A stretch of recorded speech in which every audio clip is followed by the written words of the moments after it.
ফুল হচ্ছে ভালোবাসার প্রতীক, আর সেই ভালোবাসার মানুষদের জন্য আজকের এই পিঠাটি। আজকের এই রেসিপিটির মূল উপকরণ হচ্ছে নারকেল।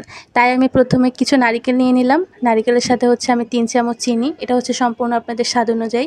তারপর হচ্ছে আমি 2 চামচ দুধের গুঁড়ো, 1 চামচ বেকিং পাউডার আর সামান্য একটু লবণ দিয়ে সব কিছু একসাথে মাখিয়ে নিব। মাখিয়ে নেওয়ার পর নারকেল আর চিনির যে একটা পানি বের হবে, সেই পানির সাথে হচ্ছে আমি আটা দিয়ে আস্তে আস্তে করে এইরকম একটা ডো বানিয়ে ফেললাম। তারপর হচ্ছে আমি ছোট ছোট করে আরও কিছু বল আকৃতির এরকম করে হচ্ছে কিছু গোল করে হচ্ছে একটা সাইজ করব। তারপরে হচ্ছে আমি এটাকে ফুলের পাতার আকৃতি দেওয়ার জন্য হচ্ছে একটা চামচের সাহায্যে এভাবে সুন্দর করে হচ্ছে পাতার শেপগুলো দিচ্ছি। এটা আসলে মুখে বললে বোঝানোর কিছু না, এটা আপনারা ভিডিওতে দেখলেই বুঝতে পারবেন কিভাবে দিচ্ছি।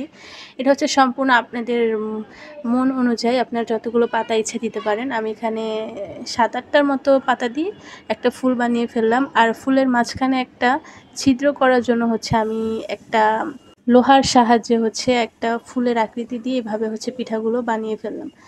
আপনাদের সুবিধার্থে আমি হচ্ছে আরও কিছু পিঠা বানাচ্ছি, আপনারা দেখলেই বুঝতে পারবেন। এই পিঠাগুলো হচ্ছে দেখতে যেমন সুন্দর, খেতেও খুব মজার, একটা নারিকেলের ফ্লেভার আসে, মজাই লাগে। পিঠাগুলো হচ্ছে আমি আপনাদেরকে একটু কাছ থেকে দেখিয়ে দিই।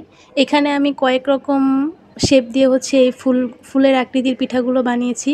কয়েকটা 5 পাতার, কয়েকটা 6 পাতার, আবার হচ্ছে মাঝখানে আরেকটা পাতা দিয়ে সবগুলো পিঠা বানিয়ে ফেললাম। তারপর হচ্ছে আমি তেলে ভাজার জন্য চলে আসি। আর হচ্ছে তেলে ভাজার সময় দেখি হচ্ছে গ্যাস নাই, কারেন্টও নেই। তারপরও আমি কোনো রকম হচ্ছে গ্যাসে হচ্ছে পিঠাগুলো ছেঁকে, আরও রাতের বেলা আমি কোনো ক্লিপে নিতে পারিনি, তো আমি সকালবেলা আপনাদের জন্য এই ভিডিওটা নিয়েছিলাম যে পিঠাগুলো ফাইনাল লুক কেমন। আর আপনাদের একটা ভেঙেও দেখাচ্ছি, এই দেখেন সকালবেলা। তারপরও হচ্ছে পিঠাটা উপর থেকে যথেষ্ট ক্রিস্পি ছিল আর ভিতরটা অনেক সফট ছিল। আর আপনারা চাইলে বিভিন্ন রকম শেপ দিয়ে পিঠাটা বানাতে পারেন। আর বাসায় যদি বানান তাহলে অবশ্যই আমার সাথে শেয়ার করবেন। সবাই ভালো থাকবেন, সুস্থ থাকবেন। আল্লাহ হাফেজ, আসসালামু আলাইকুম।